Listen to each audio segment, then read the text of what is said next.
Banjir. Ya. Dari saya adalah benar ya Bapak Ibu, kan sudah tahu mana yang enak mana yang banjir. Peraturannya adalah Bapak Ibu tahu nggak yang angka-angka dalam undang-undang tahu ya kan?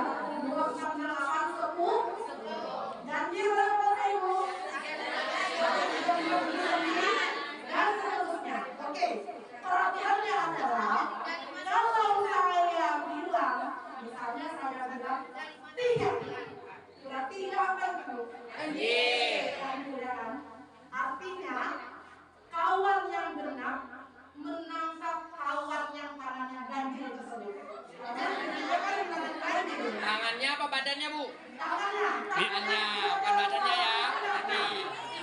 Jangan salahkan. Ini Bapak Ibu. Tapi nggak kena ya. Tapi nggak kena ya.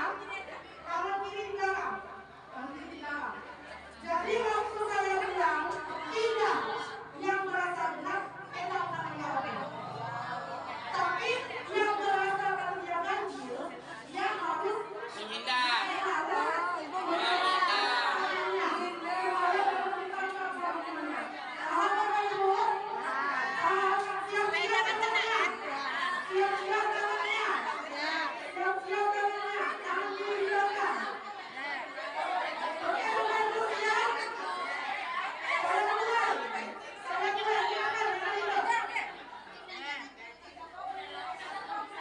Diam dulu.